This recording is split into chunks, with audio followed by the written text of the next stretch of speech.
नमस्ते बच्चों, मेरा नाम ज्योति पांडे है। आज हम साइंस में जो चैप्टर स्टार्ट करने वाले हैं उस चैप्टर के पहले मैं आपसे कुछ प्रश्न पूछूंगी जिसका आपको जवाब देना है। हमारा चैप्टर जो है वो उसी प्रश्नों पे आधारित है। जैसे अगर हम मानिए कि हमारी परीक्षा का टाइम चल रहा है, उस समय हम रात को अपने घर पे पढ़ाई कर रहे हैं और अचानक से आपके घर की लाइट बंद हो जाए, मतलब विद्युत धारा का जो कनेक्शन है वो कट जाए, रुक जाए, तो उस समय हमें क्या समस्या हो सकती है। मैं जिस बच्चे से पूछूंगी वो बच्चा मुझे आंसर करेगा। आप एक साथ आंसर नहीं करेंगे। प्रिया।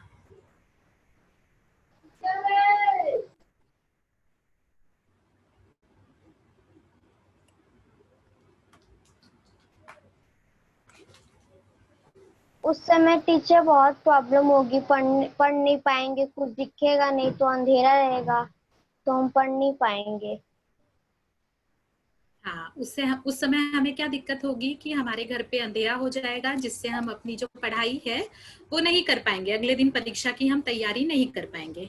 दूसरा जो मेरा प्रश्न था वो ऐसे प्रश्न तो सबके लिए है, लेकिन स्पेशली उसमें शायद लड़कों को ज्यादा इंटरेस्ट होगा क्योंकि वो क्वेश्चन थोड़ा सा उनके गेम वगैरह से रिलेटेड है। हेलो जैसे जैसे कि हम मोबाइल में गेम खेलते हैं। हेलो। आजकल पबजी जो है वो लड़कों में बड़ा ट्रेंड में चल रहा है। तो मैं ये क्वेश्चन किसी लड़के से ही पूछना चाहती हूँ कि अगर समझो हम पबजी खेल रहे हैं फोन में और हमारे फोन की बैटरी डाउन है और आपका फोन जो है वो स्विच ऑफ हो गया, तो उस समय हम क्या करेंगे? फोन चार्जिंग करेंगे मिस। फोन को चार्ज करेंगे। Very good. तो फोन को चार्ज करने के लिए हमको किसकी आवश्यकता होगी? हेलो। चार्जिंग की और पावर बैंक की। हाँ, तो उसको या तो हम अपने सर्किट में लगाएंगे, घर का जो प्लग है उससे प्लग से कनेक्ट करेंगे, उसमें विद्युत धारा का प्रवाह होगा, आपका फोन चार्ज हो जाएगा। तो यहाँ पे भी हमको किसकी जरूरत लगी? विद्युत धारा की जरूरत लगी। तीसरा एग्जाम्पल, मानो हम किसी काम से बैंक गए हैं और बैंक में हम बहुत लंबी लाइन है, उस लाइन में खड़े हैं और जैसे ही आपका नंबर आने वाला है पता चला कि बैंक का लाइट जो है वो बंद हो गया, मतलब विद्युत धारा का जो कनेक्शन है उस बैंक में वो रुक गया। अगर ऐसा हुआ तो हमें क्या करना होगा? हमें उस बैंक से वापस आना पड़ेगा। तो उस समय आपको कैसा महसूस होगा? बहुत बुरा। बहुत बुरा। क्यों?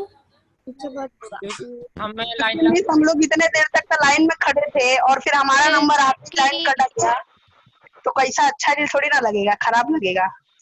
हाँ, क्योंकि हम अगर इतने समय तक लाइन में खड़े हैं तो हमारा क्या हुआ? वहां पे टाइम वेस्ट हुआ। हम कब से लाइन में खड़े हैं, लेकिन हमारा जैसे ही काम के लिए नंबर आ रहा था वैसी विद्युत धारा बंद हो गई, उस बैंक का जो सिस्टम था वो सारा रुक गया और हमें वहां से आना पड़ा। तो मतलब उसमें क्या हुआ? हमारे समय जो है, हमारा टाइम जो है वो वेस्ट हुआ।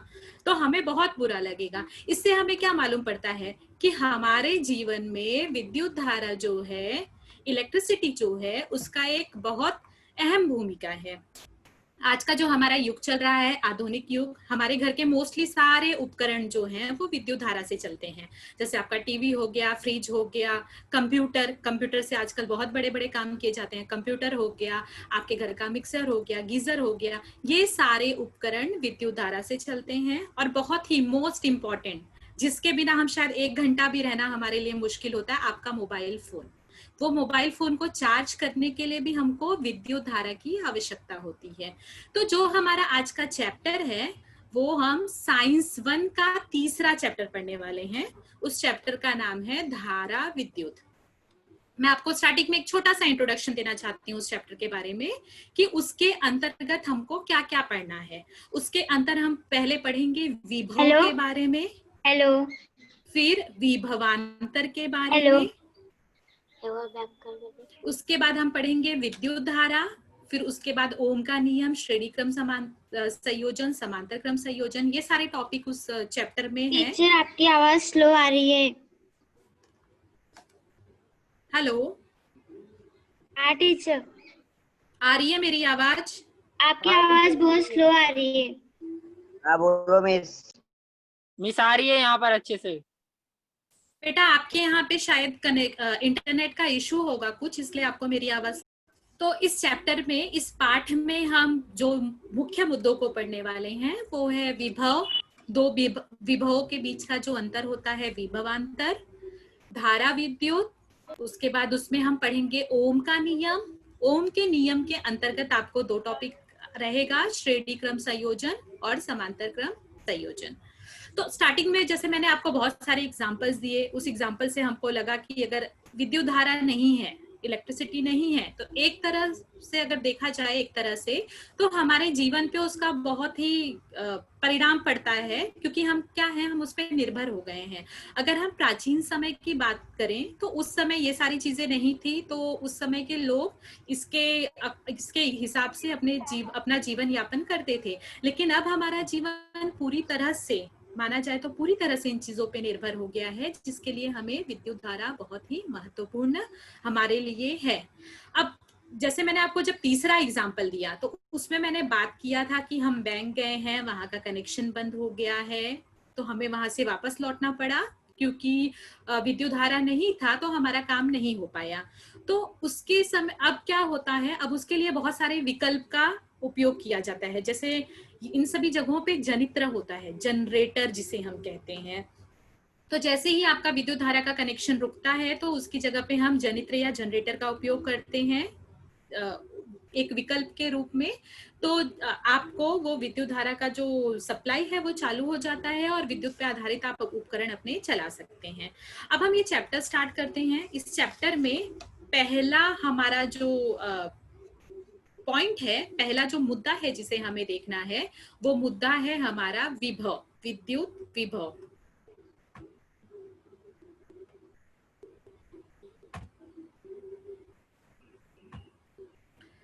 चैप्टर 3 धारा विद्युत चैप्टर का नाम है। इसमें जो हमारा पहला मुद्दा है वो मुद्दा है विद्युत विभव।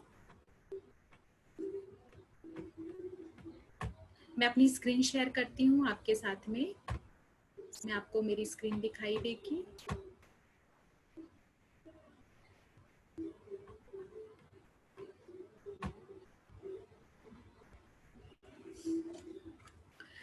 इस चैप्टर में जैसे कि हम जानते हैं आधुनिक जीवन में विद्युत का असाधारण महत्व है। आपने भी अभी मुझे कई चीजें बताई जहाँ पे हमें विद्युत धारा का उपयोग होता है, मैंने भी आपको बहुत सारे एग्जाम्पल्स बताए, तो जिससे मालूम पड़ता है कि आधुनिक जीवन में विद्युत का हमारे असाधारण महत्व है। हमारे जीवन में काम आने वाली बहुत सी चीजें इस विद्युत पे चलती है। जैसे हम एग्जाम्पल ले ले विद्युत भट्टी। अगर ये भट्टियां क्या होती हैं, विद्युत धारा से चलती हैं। अगर भट्टी को चलाने के लिए हम ईंधनों का उपयोग करते तो उसमें क्या होता है, बहुत प्रदूषण होता है। जीवाश्म ईंधन जो है उनके भंडार सीमित हैं, तो हम उनका बहुत ज्यादा उपयोग नहीं कर सकते, क्योंकि हमारे भविष्य में ऐसी संभावना हो सकती है कि वो खत्म हो जाए। तो उससे बचने के लिए विद्युत भट्टी का उपयोग किया जाता है। विद्युत मोटर से बहुत सारे उपकरण हैं, चलते हैं, हमको मालूम है। जैसे आपका फैन हो गया, मिक्सर हो गया, ये सारे उपकरणों में मोटर लगा होता है, मोटर से चलता है। विद्युत चक्की, रोटी मेकर, पंखा, लाइट, टीवी, फ्रिज, इसमें हम अपने मन से बहुत सारे उदाहरण लिख सकते हैं। केवल मानव जीवन में ही इस विद्युत का महत्व नहीं है, मानव जीवन के अलावा ईल मछली, एक मछली है, एक जलचर है जो पानी के अंदर रहती है, ईल मछली इसका नाम है। इसके शरीर से भी विद्युत धारा का प्रवाह होता है। इसके साथ साथ हम अपने दैनिक जीवन में आपने कई बार सुना होगा या हम इस शब्द का उपयोग करते हैं कि इस जगह बिजली गिर गई। तो बिजली गिरना, आसमान से जो बिजली गिरती है वो भी इसी विद्युत धारा से रिलेटेड है, इसका संबंध भी इसी विद्युत धारा से है। कैसे ये बिजली गिरती है और क्यों गिरती है, ये सब हम इस पाठ में पढ़ेंगे। देखिए क्या होता है, हमारे जमीन और आसमान दोनों के विभवों में अंतर है, और जहां पे इस विभव में अंतर होता है, विभवांतर होता है, वहां पे विद्युत का प्रवाह होता है। इसलिए बिजली, हम कहते हैं कि बिजली गिर रही है। हमेशा जो बिजली गिरती है वो ऊपर से नीचे की दिशा में गिरती है। कभी हम ये नहीं कहते कि जमीन की बिजली जो है वो आसमान पे जाके गिरी है। तो ऐसा क्यों होता है, क्योंकि हमेशा जहां विभव ज्यादा होता है, अधिक विभव से कम विभव की ओर स्थानांतरण होता है आवेश का, तो उस समय आसमान में जो है आकाश का विभव अधिक है और पृथ्वी हमारे जमीन पे विभव कम है, तो बिजली का जो गिरना उसका जो डायरेक्शन है वो ऊपर से नीचे की ओर होगा। कभी भी बिजली नीचे से ऊपर की ओर नहीं जाती है या नहीं गिरती है। उसके बाद जैसे हम विभव की बात कर रहे हैं, तो हमारा जो नेक्स्ट टॉपिक है वो है विभव। धनात्मक आवेश पे अधिक विभव होता है और ऋणात्मक आवेश पे कम विभव होता है। जैसे मैंने आपको बताया अभी कि विभव जो है वो हमेशा कहाँ से कहाँ तक होता है, अधिक से कम की ओर होता है। तो धनात्मक आवेश पे जो विभव है वो ज्यादा होगा और ऋणात्मक आवेश पे विभव कम होगा। तो जब आवेश का स्थानांतरण होगा तो वो हमेशा अधिक विभव से कम विभव की ओर होगा। विद्युत का प्रवाह हमेशा धनात्मक से ऋणात्मक आवेश की दिशा में होता है, यानी कि अधिक विभव से कम विभव की ओर। अब मैं इसके लिए आपको एक वीडियो दिखाना चाहूंगी जिससे हमें ये टॉपिक जो है वो क्लियर होगा।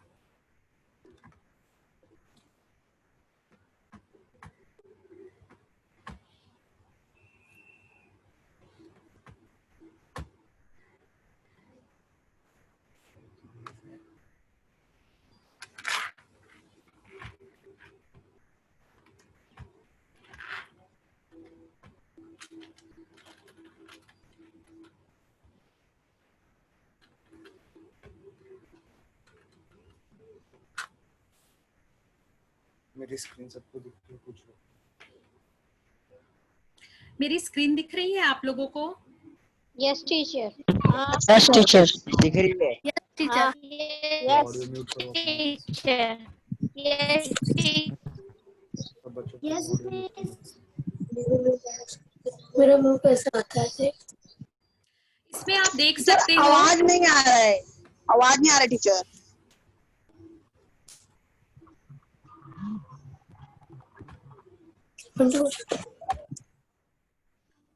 आपको मेरी स्क्रीन दिख रही है? इसमें आप देख सकते हो कि पानी की 2 टंकी दी हुई है और इन पानी के ये पानी की जो टंकियां हैं इन दोनों में आप देख सकते हो पानी का जो लेवल है वो समान है। पहली टंकी को बीकर 1, दूसरी टंकी को बीकर 2 इस तरह से दिखाया गया है। दोनों में आप देखोगे पानी का जो स्तर है वो दोनों में स्तर समान है। अब अगर दोनों में पानी का स्तर समान है तो बीकर 1 से बीकर 2 में या बीकर 2 से बीकर 1 में पानी का जो प्रवाह है वो नहीं होगा। क्यों नहीं होगा? क्योंकि दोनों में स्तर समान है, तो न तो बीकर 1 का पानी जो है बीकर 2 में जाएगा और न ही तो बीकर 2 का पानी जो है वो बीकर 1 में जाएगा। तो ऐसे कंडीशन में क्या होगा, अगर हमसे कहा जाए कि आपको बीकर 2 का पानी बीकर 1 में डालना है और उसे बीच में जो पाइप जुड़ी हुई है उसी पाइप की सहायता से वो पानी बीकर 2 में जाए, तो इसके लिए हमें क्या करना चाहिए? आपको आंसर करना है तो आप अपना हैंड रेस कर सकते हो। कोई बच्चा अगर बताना चाहता है तो वो अपना हैंड रेस कर सकता है।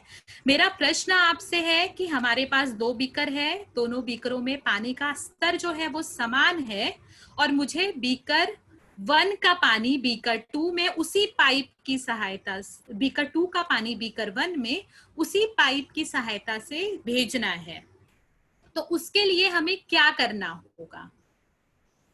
कोई है जो ये आंसर बताना चाहेगा? टीचर बीकर 1 में डालेंगे तो बीकर 2 में चला जाएगा। बीकर 1 में पानी का स्तर हमें बढ़ाना है और वो स्तर कैसे बढ़ाना है? बीकर 2 के ही पानी को हमें बीकर 1 में डालना है, तो उसके लिए हमें क्या करना होगा? बीकर 2 को थोड़ा ऊंचाई पे रख दें और फिर very good, excellent answer. Beaker 2 को हमें क्या करना होगा? अगर हम बीकर 2 का स्तर ऊपर करते हैं, जैसे आप देख सकते हो, अगर हम बीकर 2 का स्तर ऊपर करते हैं तो बीकर 2 का जो पानी है उसको हम बीकर 1 में फ्लो करवा सकते हैं। अगर हम इसे ऊपर कर देंगे तो बीकर 2 का जो पानी है वो बीकर 1 में जाएगा। ऐसा क्यों हुआ? क्योंकि जब हम बीकर 2 को ऊंचाई पे लेके गए तो दोनों के बीच में अंतर आया, दोनों की ऊंचाई में अंतर आया, आप आकृति में देख सकते हो। अब ऊंचाई में अंतर आया तो जल का प्रवाह कहां से होगा? जल का प्रवाह हाई से लो की ओर होगा। तो इस कंडीशन में जो पानी है वो अधिक ऊंचाई के स्तर से कम ऊंचाई के स्तर में आ जाएगा और जो बीकर 2 है वो आपका पानी से भर जाएगा। तो ये कब तक होगा? जब तक उस पाइप के स्तर तक पानी नहीं पहुंचता तब तक आपका बीकर 1 भरता रहेगा। उसी तरह से अगर हम दूसरा बात करें, समझिए हमारे पास कोई कॉपर की वायर है, उस कॉपर के वायर को अगर हमने किसी भी सेल या भी विद्युत के कनेक्शन से नहीं जोड़ा तो उस कॉपर के वायर में विद्युत धारा का प्रवाह होगा या नहीं? अगर हमारे पास कोई कॉपर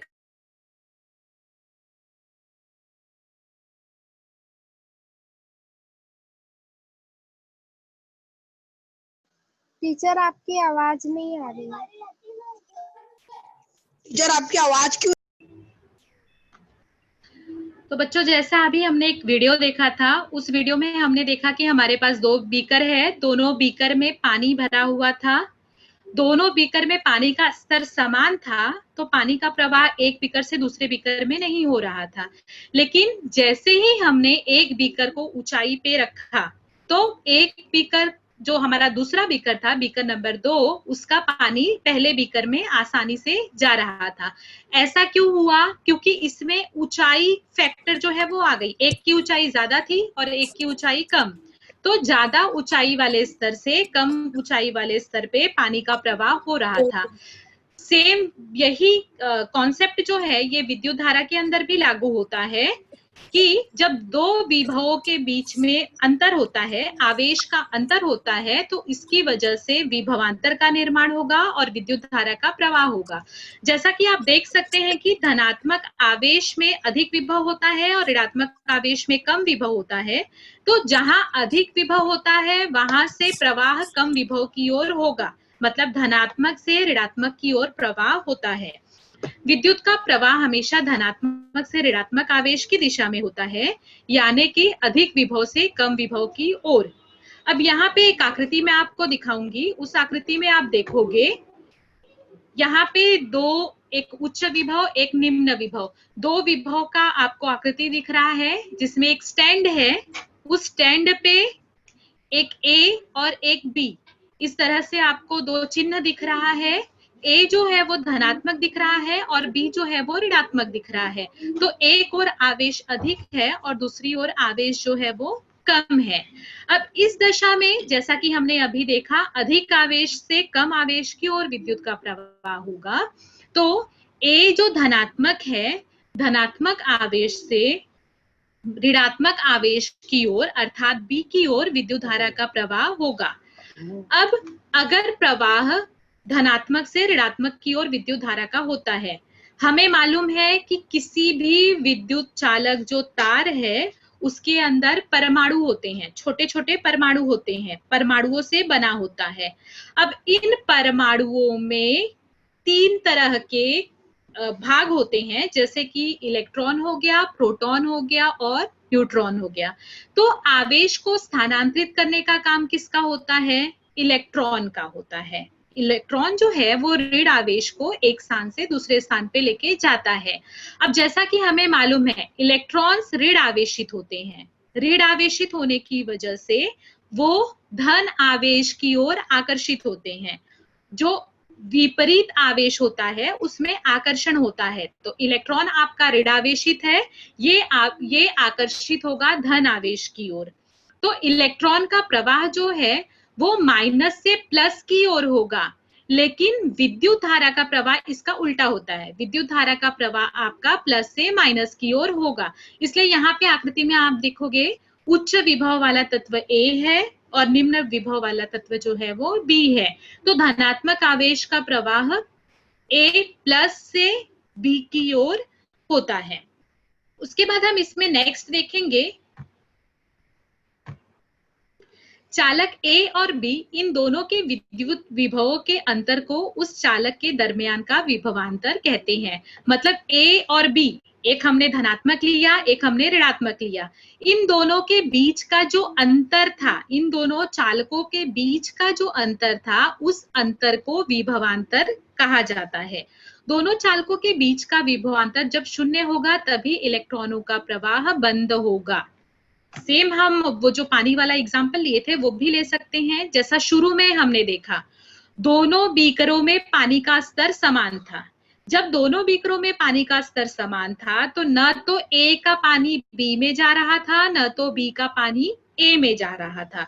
वही सेम चीज जो है वो यहाँ पे भी लागू होती है। अगर हमारे पास अगर हम ए और बी इन दोनों चालकों में समान विभव का निर्माण करते हैं, मतलब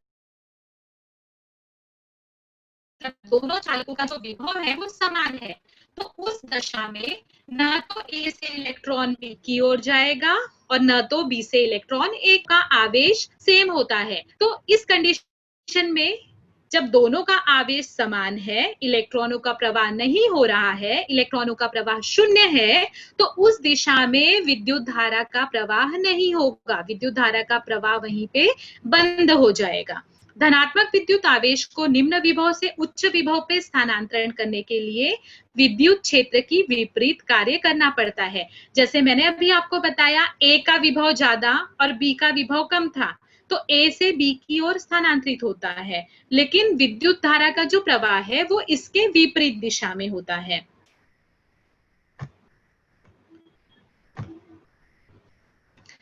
अब विभवांतर के लिए एक सूत्र है, कभी कभी इस सूत्र पे आधारित प्रश्न भी हमें परीक्षा में पूछे जाते हैं। विद्युत सेल के धनाग्र और ऋणाग्र विद्युत विभवों के अंतर को विद्युत सेल का विभवांतर कहते हैं। हम जो बैटरी यूज करते हैं घर में, जो सेल यूज करते हैं, अगर आप उस पे देखोगे तो उसका एक हिस्सा प्लस और एक हिस्सा माइनस इस तरह से दर्शाया जाता है। इस बैटरी का उपयोग या इस सेल का उपयोग क्यों किया जाता है? ताकि इसमें हम जिस चालक से जोड़े उसमें विद्युत का प्रवाह हो सके। तो जो ये धनाग्र और ऋणाग्र, इन दोनों के बीच का जो अंतर है, जो विद्युत धारा के प्रवाह को शुरू करता है, इस अंतर को विभवांतर कहा जाता है। सेल में संपन्न होने वाले रासायनिक क्रिया के कारण विभवांतर का निर्माण होता है। अब प्रश्न ये है कि इन दोनों के बीच में अंतर कैसे आया? तो इन दोनों के बीच में अंतर होने के लिए सेल के अंदर कुछ केमिकल, कुछ रसायन भरे होते हैं। इस रसायनों की जब रासायनिक अभिक्रिया होती है आपस में, तो उस अभिक्रिया के कारण बैटरी का इस सेल का एक सिरा धनात्मक होता है और एक सिरा ऋणात्मक हो जाता है। तो विभवांतर का जो सूत्र है हम इस तरह से लिख सकते हैं। विभवांतर का सूत्र है कार्य बटे स्थानांतरित हुआ कुल आवेश। मतलब जिस स्थानांतरित होता है, सूत्र है कार्य बटे स्थानांतरित हुआ कुल आवेश। एक सिरे से दूसरे सिरे पे स्थानांतरित होता है, उस कार्य जो वो कार्य उन दोनों सिरों के बीच के विभवांतर। तो विभवांतर को हम V द्वारा दर्शाते हैं। छोटी कक्षाओं में देख चुके हैं, कार्य को वर्क कहा जाता है, इसलिए W द्वारा दर्शाया जाता है, और आवेश, विद्युत आवेश को Q द्वारा दर्शाया जाता है। तो इस सूत्र को विभवांतर बराबर कार्य बटे स्थानांतरित हुआ कुल आवेश, इस तरह से हम लिख सकते हैं, जिसमें हम विभवांतर को V द्वारा दर्शाते हैं, कार्य को W द्वारा दर्शाते हैं और आवेश को Q द्वारा दर्शाते हैं। अब जैसा कि परीक्षा में कभी कभी हमसे प्रश्न पूछा जाता है कि हमें विभवांतर की इकाई बतानी है, तो विभवांतर की इकाई वोल्ट है। विभवांतर की इकाई हम वोल्ट लिखते हैं और कार्य की इकाई है जूल और आवेश की इकाई है कूलाम।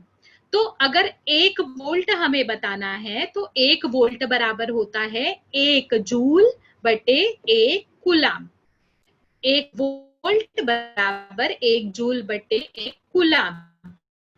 तो अगर हमें परीक्षा में समझिए प्रश्न पूछा विभवांतर क्या है, तो उसके लिए हम कह सकते हैं कि धनाग्र और ऋणाग्र दोनों सिरों के बीच में विद्युत आवेश का जो अंतर होता है, उस अंतर को विभवांतर कहा जाता है और विभवांतर की इकाई वोल्ट है। अब बच्चों हम नेक्स्ट टॉपिक पे आते हैं। यहाँ पे आपको एक आकृति दिखेगी। इस आकृति में एक विद्युत चालक है, उस चालक में कुल इलेक्ट्रॉन जो हैं, उन इलेक्ट्रॉनों को आपको दिखाया गया है। परमाणु की आकृति है, परमाणुओं में जो इलेक्ट्रॉन हैं वो किस तरह से घूमते हैं वो इसमें आपको दिखाया गया है। यहाँ पे एक शब्द है मुक्त इलेक्ट्रॉन। मुक्त इलेक्ट्रॉन क्या होता है कि जैसा कि हमें मालूम है कि किसी भी परमाणु के चारों ओर इलेक्ट्रॉन घूमते रहते हैं, तो उस परमाणु में बीच में केंद्र होता है, केंद्र के बाहर अलग अलग कक्षाएं होती हैं, तो उन कक्षाओं में इलेक्ट्रॉन जो हैं वो घूमते रहते हैं। तो केंद्र से जो सबसे बाहर की कक्षा है, उन दोनों कक्षाओं के बीच में जो आकर्षित बल होता है वो बल कम हो जाता है।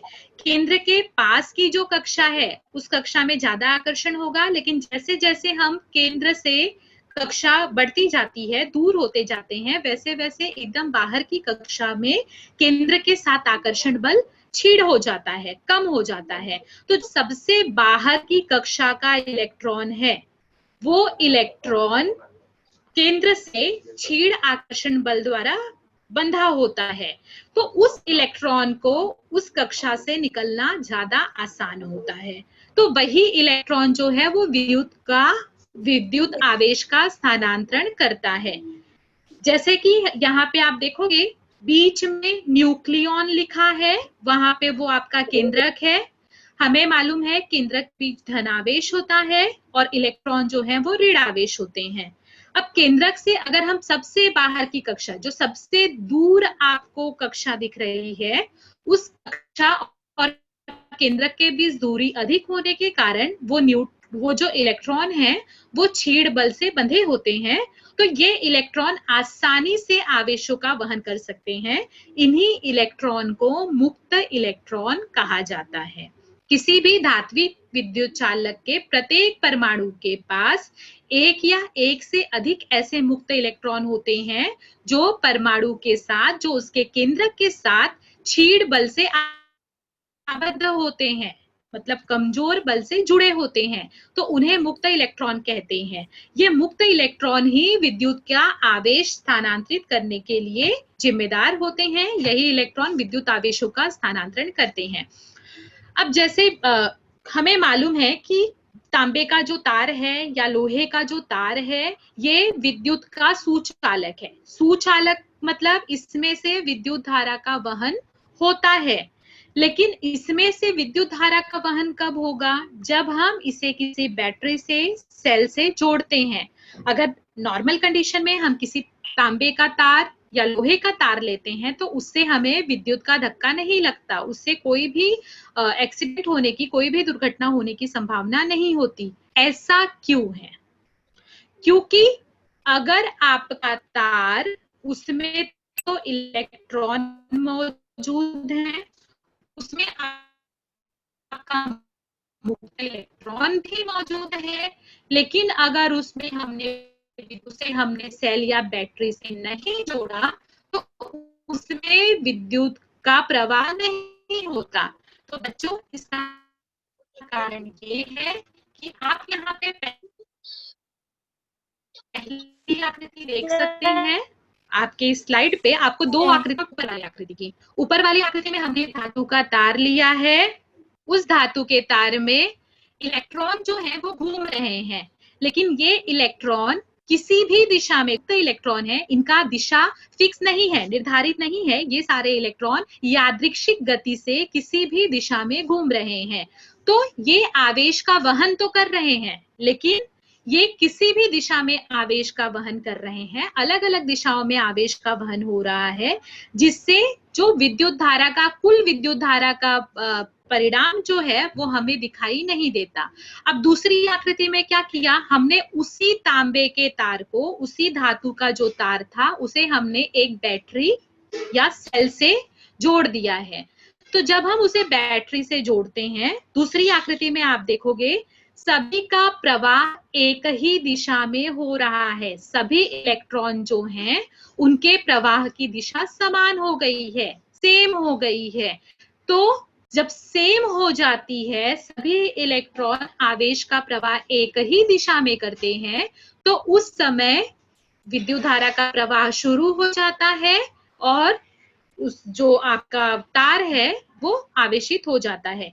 अब जैसा कि हम जानते हैं इलेक्ट्रॉन जो है वो ऋण आवेशित होते हैं। इलेक्ट्रॉन के ऊपर माइनस आवेश होने की वजह से वो इलेक्ट्रॉन आपके बैटरी के धनाग्र की ओर आकर्षित होंगे, क्योंकि विपरीत आवेश में हमेशा आकर्षण बल काम करता है। तो ये सारे इलेक्ट्रॉन जो हैं वो प्लस चार्ज की ओर, धनाग्र की ओर आवेशित होते हैं। इसलिए आप देखोगे इलेक्ट्रॉन का वहन जो है वो माइनस से प्लस की ओर है। आकृति में आप देख सकते हो इलेक्ट्रॉन जो घूम रहे हैं वो कहाँ घूम रहे हैं, माइनस से प्लस की ओर जा रहे हैं। अब अगर इलेक्ट्रॉन माइनस से प्लस की ओर जाते हैं तो विद्युत धारा का प्रवाह हमने शुरू में देखा कैसे होगा। वो विद्युत धारा का प्रवाह वो प्लस से माइनस की ओर होगा।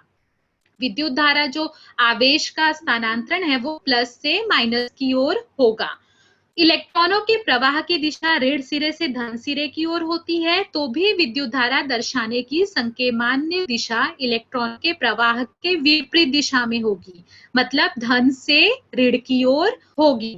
ऐसा क्यों होगा ये मैंने अभी आपको बताया। इलेक्ट्रॉन क्यों माइनस से प्लस की ओर जाते हैं ये भी हमने देखा, क्योंकि इलेक्ट्रॉन जो है वो ऋणावेशित होते हैं और ऋण आवेश जो है वो धन आवेश की ओर आकर्षित होता है, इसलिए इलेक्ट्रॉन माइनस से प्लस की ओर जाते हैं। लेकिन जब हम विद्युत धारा का प्रवाह दिखाएंगे तो विद्युत धारा का प्रवाह हम कहाँ दिखाएंगे, उल्टा दिखाएंगे। विद्युत धारा का प्रवाह हम विपरीत दिशा में दिखाएंगे, अर्थात प्लस से माइनस की ओर दिखाएंगे।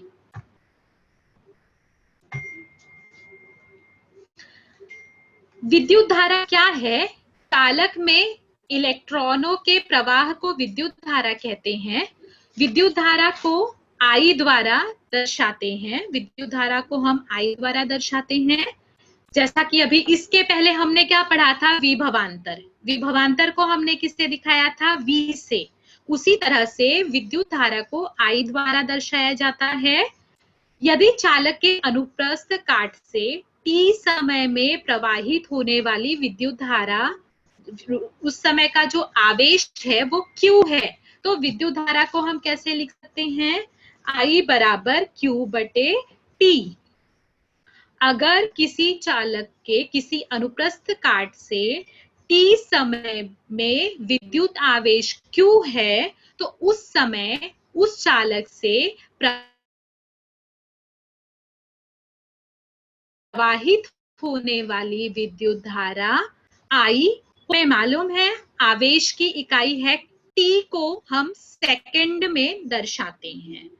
तो विद्युत धारा की जो इकाई है वो कूलम प्रति सेकंड, इस तरह से हम दर्शाते हैं। या उसे और इजी करने के लिए विद्युत धारा की इकाई को हम एम्पियर द्वारा दर्शाते हैं। जब भी विद्युत धारा नापना रहता है तो हम उसके साथ एम्पियर शब्द का उपयोग करते हैं। जैसे इसमें 4 एम्पियर विद्युत धारा का प्रवाह हो रहा है, 10 एम्पियर विद्युत धारा का प्रवाह हो रहा है, तो उस तरह से विद्युत धारा की जो इकाई है वो हम एम्पियर में दर्शाते हैं। यदि सुचालक में से 1 सेकंड में 1 कूलम विद्युत आवेश प्रवाहित होता है, तो चालक में से बहने वाली विद्युत धारा वो 1 एम्पियर होगी, ऐसा कहा जाता है। अब यहाँ पे आप देखोगे कूलम, सेकंड, ये सारे शब्दों का उपयोग क्यों किया गया है, क्योंकि विद्युत धारा का जो सूत्र है, विद्युत धारा के सूत्र में हमने देखा विद्युत धारा बराबर होता है आवेश बटे समय। आवेश की इकाई है कूलम और समय जो है वो सेकंड में दर्शाया जाता है। इसलिए जो यहाँ पे है, अगर 1 एम्पियर विद्युत धारा है तो उसके लिए यदि 1 सेकंड के लिए 1 कूलम आवेश प्रवाहित हो तो उस समय प्रवाहित होने वाली विद्युत धारा वो 1 सेकंड होती है। उसके बाद इस पे आधारित कभी कभी आप हमसे परीक्षा में प्रश्न भी पूछे जाते हैं या हमारे दैनिक जीवन में भी हमें कभी कभी ऐसे मान निकालने पड़ते हैं जहाँ पे हमें आवेश कैलकुलेट करना है, आवेश की गणना करनी है या विद्युत धारा की गणना करनी है या समय की गणना करनी है। तो ऐसे प्रश्नों को हम कैसे हल करेंगे?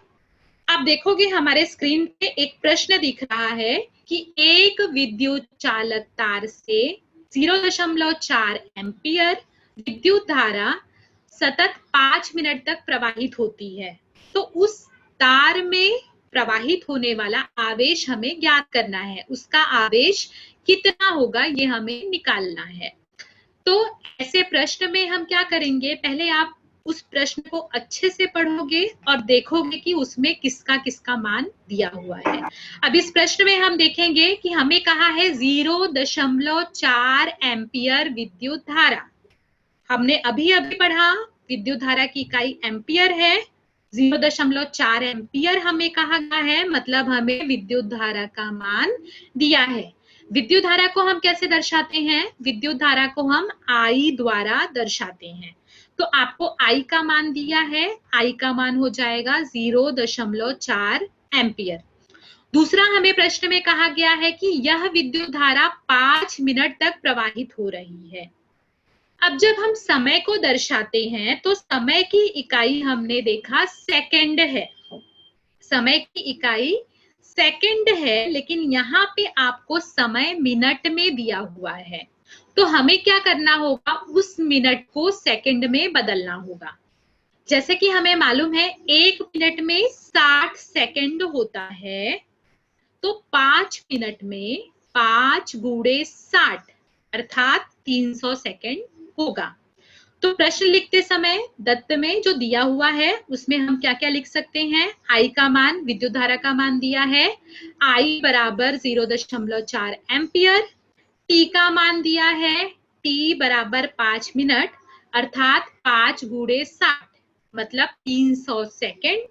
सूत्र हम लगाएंगे, सूत्र हमारे पास था I बराबर Q बटे T, लेकिन इसमें हमें Q का मान ज्ञात करना है। यदि हमें Q का मान ज्ञात करना है तो आपका सूत्र हो जाएगा Q बराबर I गुणे T। I का मान हम लिखेंगे 0.4 एम्पियर, T का मान भी हमने मिनट को सेकंड में बदला है, T का मान भी हम लिख देंगे 300 सेकंड, और Q का मान अगर इसका हम गुणा करते हैं 300 का गुणा 0.4 एम्पियर में करते हैं तो इसका मान हमें मिलता है 120। अब 120 के साथ हमें इसकी इकाई दर्शानी होगी। तो इकाई हमें मालूम है, विद्युत आवेश की इकाई कूलम है और कूलम को हम C द्वारा दर्शाते हैं। इसका अर्थ है कि उसमें से जो प्रवाहित होने वाला विद्युत आवेश है वो आवेश होगा 120 कूलम। तो हमारा जो उत्तर आएगा ये इसका उत्तर आएगा 120 कूलम। अब ऐसा ही एक प्रश्न मैं आपको देना चाहती हूँ और मैं चाहती हूँ कि आप इस प्रश्न को सॉल्व करेंगे। तो आपके पास जो भी सामग्री है जिसे आप लिख सकते हैं, बुक पेन जो भी है, तो आप एक प्रश्न लिखेंगे कि एक विद्युत चालक तार से 0.5 एम्पियर 0.5 एम्पियर विद्युत धारा का प्रवाह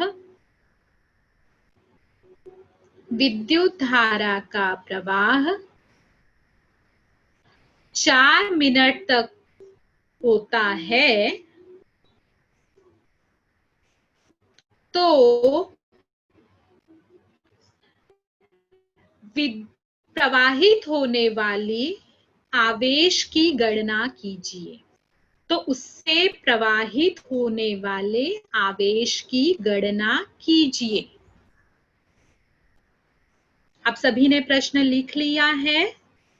मैं एक बार ये क्वेश्चन फिर रिपीट करती हूँ, फिर आपके लिए दोहराती हूँ।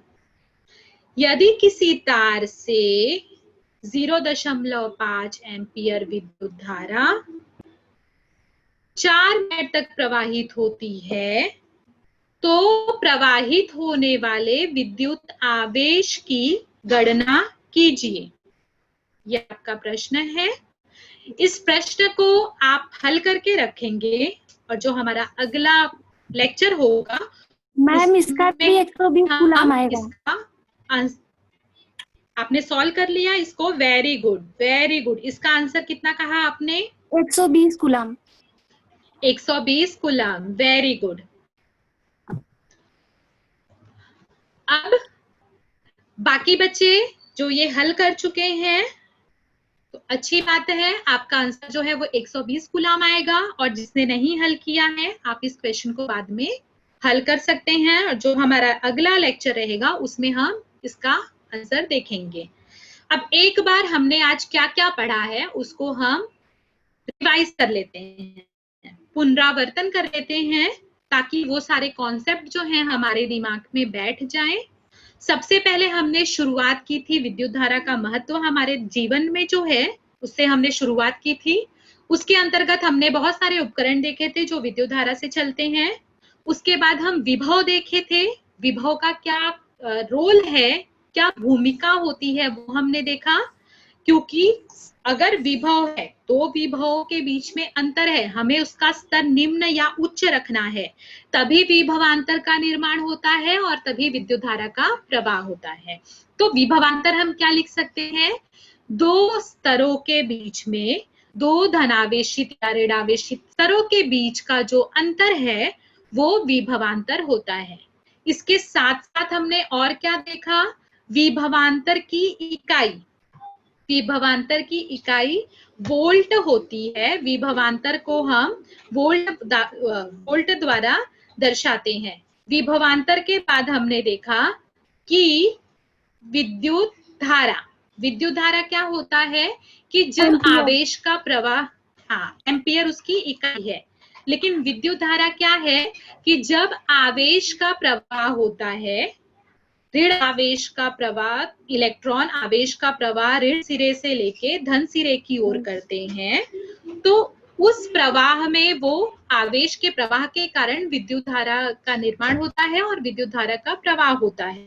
ये हमने देखा। विद्युत धारा का सूत्र जो है, सूत्र हमने देखा I बराबर Q बटे T। I विद्युत धारा को I द्वारा दर्शाते हैं, Q आपका आवेश, विद्युत आवेश, और T जो है वो है समय।